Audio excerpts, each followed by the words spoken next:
Thank you. Give me 1 second. I want to make sure we're good here. Okay, so Google. Yep. Okay, Google, Lyft, Facebook, Uber, Airbnb. These are all a short list of companies that we now consider a startup success, right? So these companies are different because of their impact on millions of people or potentially billions of people. And what makes them a success is their valuation. So valued at more than $1 billion and still privately held. Thank you. These companies are called unicorns. That's 1 with 9 zeros. I call it the 3 comma club, and this club is actually pretty exclusive. In fact, there's been quite a few startups that have been able to reach this valuation over recent years. This valuation comes from formal investment from professionals like venture capital, private equity, investment banking, or high net worth individuals. That's how you get this $1 billion valuation. It doesn't come from market hype or press releases. The important thing is that you have formal investment from a reputable firm. So essentially, sorry to Kylie Jenner, but Kylie Cosmetics is not a unicorn. With $300 million in sales over the last 3 years, it still does not qualify her to be a unicorn. Essentially, my advice to her, which wouldn't be worth half a Kardashian, but she could take it anyway, is to sell 5 to 15% of your company. You still retain ownership, but you could ride that $1 billion wave in valuation off into the sunset. But if it's not hundreds of millions of dollars in sales over the short term, what are those things that we can identify as a pattern of success for unicorns early on? What are some things that we could see as potential categories that are common among all unicorns that have achieved success? I've discovered there actually are 4 major components that I call the 4 U's. Now, they are consistent, I found, among all the companies I've mentioned and will mention here today. The first, of course, you want to establish a value proposition that is very useful and has deep utility, for your customers. This value proposition is not just bigger, faster, stronger, cheaper. It has to be essentially a whole new experience. No, still? Okay. It has to be a whole new experience for your customers. The big thing about being useful is this experience. So one example is Facebook. Each line here represents a connection between you and I or you and someone else. Essentially, more than 2.2 billion users on a monthly basis. The vast breadth of this platform is incredible. And with each new user, the more useful the platform becomes. Quite a large number, more than 2.2 billion. Let's focus on a much smaller number, 3.57 degrees of separation. Because of the size and scope of the platform, you and I are less than 4 people away from anyone we would like to meet on the platform. So your favorite celebrity, in theory, you could work backwards from their list of friends and find their friend, and you'd have someone in common. So you might want to ask for an introduction to Rihanna on your birthday or something. So let's move to the next U. Of course, other than being useful, you want to be tremendously unique. Now, unique does not absolutely require that you're the only one offering what you offer by product or service, but it does require that you're the only one that does it in the way that you do it. So whether it's a unique combination in your business model, whether it's your UI and your branding strategy, or your partnerships and distribution, or even just your geographical market, this is how you establish your point of differentiation, and no one does it better, of course, than Google, right? The big behemoth search engine. Today, more than 3 billion searches will take place on the platform. Just today, more than 1 trillion has taken year to date, and you can understand the breadth and the expertise that Google has. Now, of course, this is another large number, but another smaller number, 2,709. The number of patents awarded to Google just in 2017. So if you want differentiation in your unicorn, of course, patents are the way to go. That's where you find differentiation at its highest level. The next U, of course, you want to be incredibly ubiquitous. Ubiquitous essentially is your appeal to a mass market. This is where we find the billion-dollar market, where you have either 100 million users that can transact with you $10 at a time, or 100,000 users that can transact with you 10,000 at a time. That's your billion-dollar market, and this goes for your value proposition and your market presence. You want to have a universal appeal to all. So those are the first three. Now, of course, being unique, useful, and ubiquitous is typically a winning success in any business model. But it's not enough to be a unicorn. The last of which, excuse me, I'm sorry, I didn't give you an example for that. So a great example, which we all know, is Amazon. Amazon has just recently announced 100 million Prime members. That's $99 a year. Not to mention, we have Prime Day, and then there's Cyber Monday. You have potentially billions of customers and millions of items for sale. This is where the ubiquitous market comes in, and being universally appealing to any home shopper. And the fact that they can get virtually anything from car loans to hiking boots, and most of it in less than 2 days, makes them incredibly ubiquitous and useful. Now, on to the last U, unconscionable. This is where I find the U that defines where founder philosophies are crazy and wild until they're not. When one individual says, hey, I believe this, and starts to pursue it, and then we all say, hey, you're crazy, and then he proves us absolutely wrong. So no other example is better than Uber, of course, Airbnb, as I mentioned, and SpaceX. So in the case of Uber, right, it wasn't just how can we get taxis cheaper, it's a whole new transportation experience. In the case of Airbnb, it wasn't just how can we get hotel rooms cheaper, it's a whole new lodging experience. And of course, SpaceX.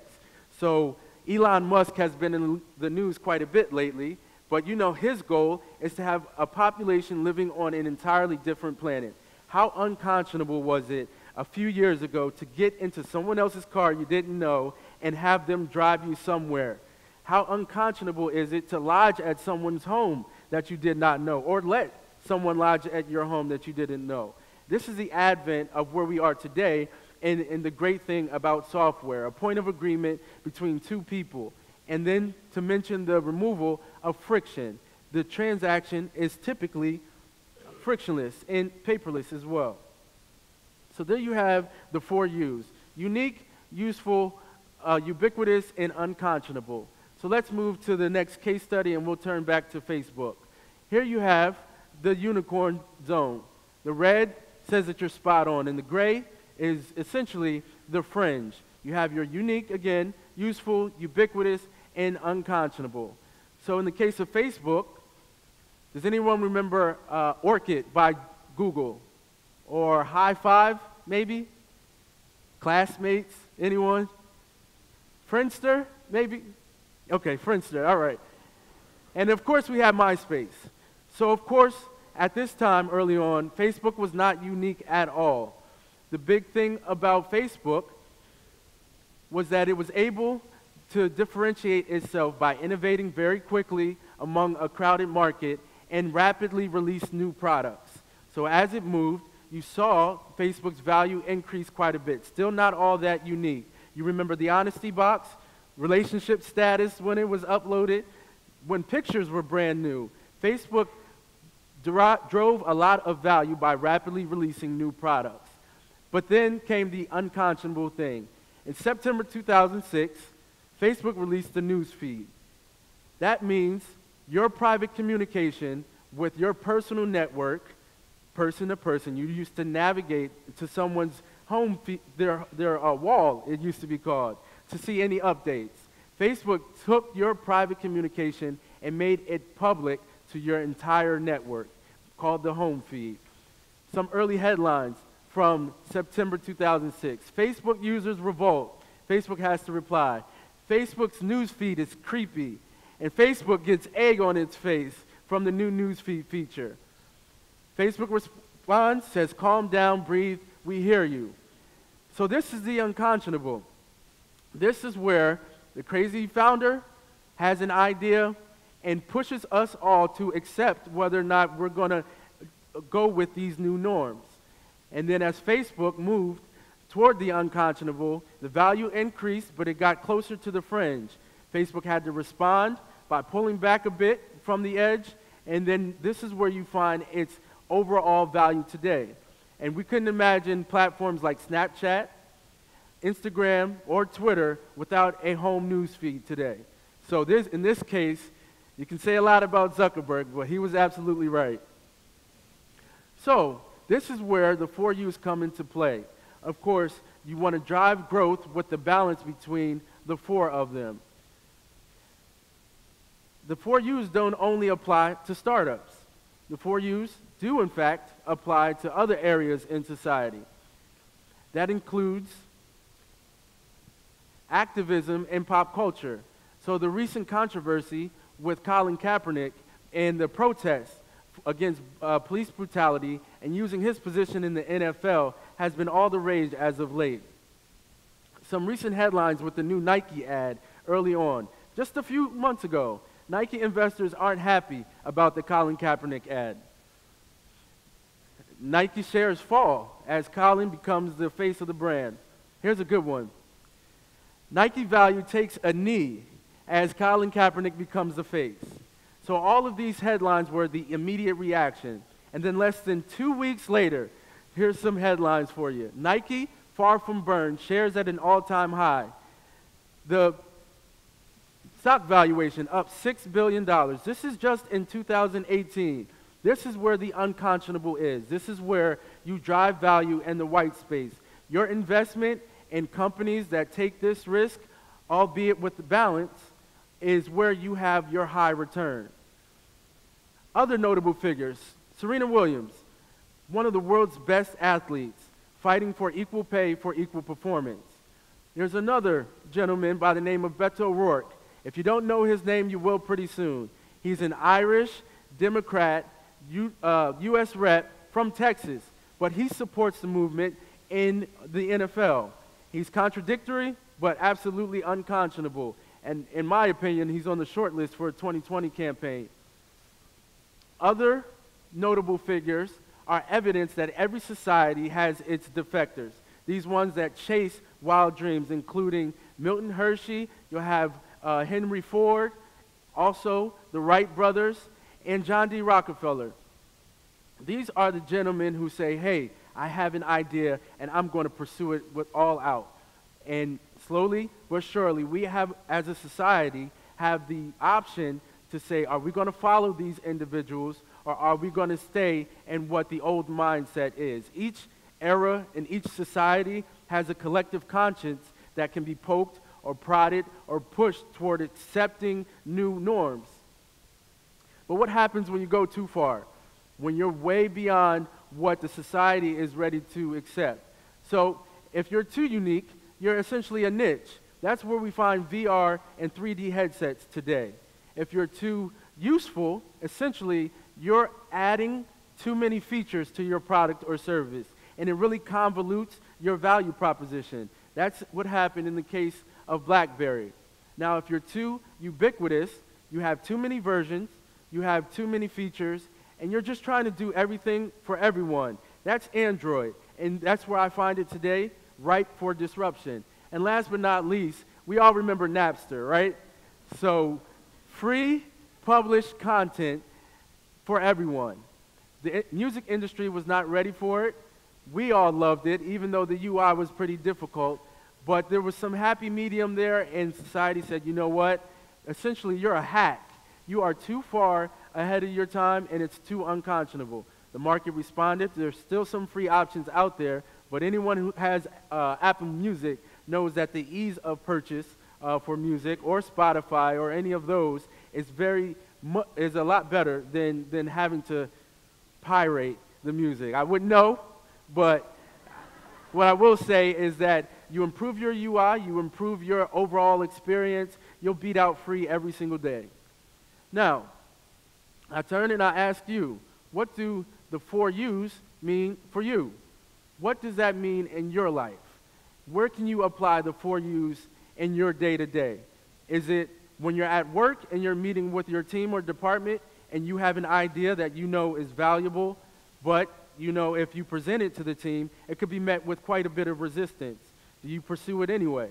When you're running with your intramural football team and you have the best trick play that you think is going to win the game, are you going to present it in the huddle? Or do you let what is going to be potential resistance keep you from making the suggestion? This is where the 4 U's come into focus for you as an individual. It's great to have it as an application to drive our investment strategy when we're trying to pinpoint unicorns early on, but how can you apply it in your own life? When will you take stock of your own beliefs and say, hey, what are my crazy ones? Where do I find my ideas that I know will be challenged, but I wholeheartedly believe in them? Where can I find those ideas and the courage to actually present them into the world? Because who knows, we could all be better for it. Again, those 4 U's for you are to be useful to everyone you meet, as unique as you can be, so that they remember you. Try to be as universal or as ubiquitous as you can in the presentation of your idea. And of course, last but not least, please be unconscionable. Did you know that today you could have your own online shopping center with Shopify? Or you could have your own blog and media outlet through Medium. Or you could have your own startup just outside by the startup view right around the corner. The opportunity has never been greater. The world has never been smaller. So again, I ask you to take stock of your beliefs and please pursue the wild ones. I promise you, now is the time. Thank you.